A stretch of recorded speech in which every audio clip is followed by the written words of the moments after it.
Very good morning everyone. स्वागत करते हैं एक बार फिर से हम आपके अपने यूट्यूब चैनल सीयूटी रैंकर्स में। जैसा आप सभी को पता है कि सीयूटी बीएड का जो फॉर्म है वो आप लोग का आ चुका है और इसी कड़ी में आप लोग का सीयूटी डीयू और बीएचयू ये दोनों ही अब आपके क्या हो गए हैं, सेम सिलेबस इनका हो चुका है। तो आज हम लोग जो डिस्कशन करेंगे वो आपके सब्जेक्ट लैंग्वेज ग्रुप का डिस्कशन करेंगे। यानी ऐसे स्टूडेंट जो लैंग्वेज ग्रुप से अपना बीएड करना चाहते हैं, चाहे वो डीयू से या फिर बीएचयू से, उनके लिए हम न्यू सिलेबस के बारे में बात करेंगे। लैंग्वेज ग्रुप का जो आपका कोर्स कोड है वो आपका COQP05 इसका कोर्स कोड है। तो चलिए जानते हैं कंप्लीट इन्फॉर्मेशन के बारे में कि क्या इसका सिलेबस है और कैसे आप लोग इसकी तैयारी करेंगे।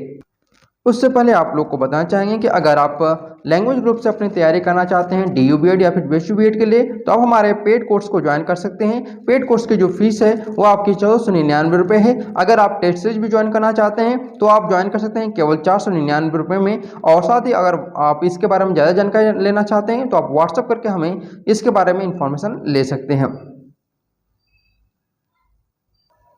अब चलिए जानते हैं हम लोग अपने पेपर पैटर्न के बारे में कि आपका पेपर पैटर्न क्या होगा। लैंग्वेज ग्रुप में आप लोगों का केवल एक प्रश्न पत्र दिया जाएगा आप लोगों को, यानी एक क्वेश्चन पेपर रहेगा और उस एक क्वेश्चन पेपर में आपके 100 क्वेश्चन रहेंगे। ठीक है, 100 MCQ रहेंगे और ये 100 MCQ जो है वो दो भाग में डिवाइड होंगे। यानी आपका पार्ट ए में डिवाइड होगा, पार्ट ए, और आपका सेकेंड जो रहेगा वो आपका पार्ट बी में डिवाइड होगा।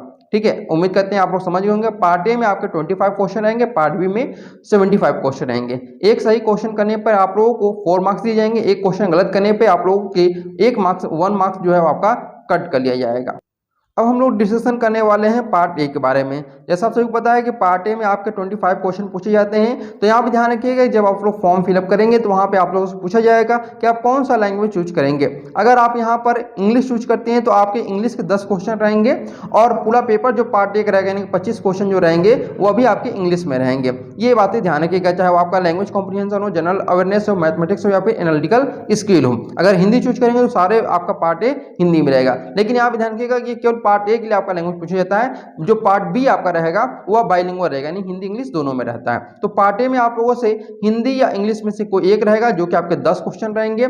इसके बाद आपका कॉम्प्रिहेंशन या फिर वर्बल एबिलिटी रहेगा जो कि आपके 3 से 4 क्वेश्चन रहते हैं। जनरल अवेयरनेस रहेगा जो कि आपके 3 से 4 क्वेश्चन ये भी रहते हैं। मैथमेटिकल और क्वांटिटी एबिलिटी, एनालिटिकल स्किल, ये इतने सारे सब्जेक्ट यानी कि 1 2 3 4 5 सब्जेक्ट मिलाकर के आपके 25 क्वेश्चन यहाँ पर क्रिएट किए जाते हैं। ठीक है, तो इस प्रकार से मैंने आप लोगों को पार्ट ए का सिलेबस भी बता दिया है।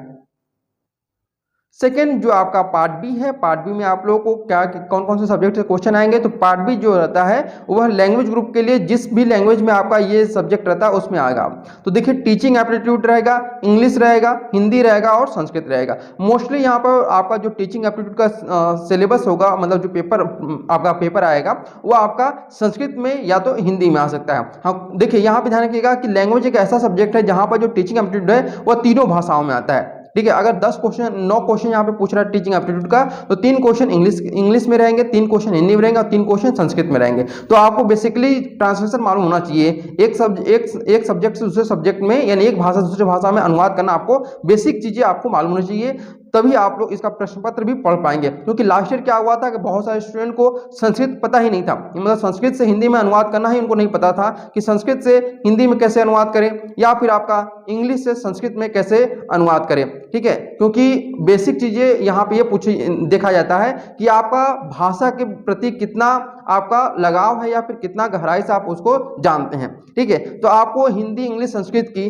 बेसिक अनुवाद करने की जो स्किल है वो आपके पास होनी चाहिए। ये चीजें यहाँ पर आपका देखा जाता है। ठीक है, इसके बाद यहाँ पे आपको बता दें कि आप अगर लैंग्वेज ग्रुप में फॉर्म भरना चाहते हैं तो उसके लिए क्या होना चाहिए। तो आपके यूजी, ठीक है, यूजी या फिर आपका पीजी, यूजी या फिर पीजी के फाइनल ईयर में, ध्यान रखिएगा, फाइनल ईयर में आपका क्या होना चाहिए, या तो हिंदी होना चाहिए या फिर इंग्लिश होना चाहिए या फिर आपका संस्कृत होना चाहिए। अगर इन 3 सब्जेक्ट में से कोई एक सब्जेक्ट आपका यूजी या पीजी के फाइनल ईयर में है तभी आप बीएचयू और डीयू के लैंग्वेज ग्रुप में अपना फॉर्म भरने के लिए एलिजिबल हैं। ठीक है,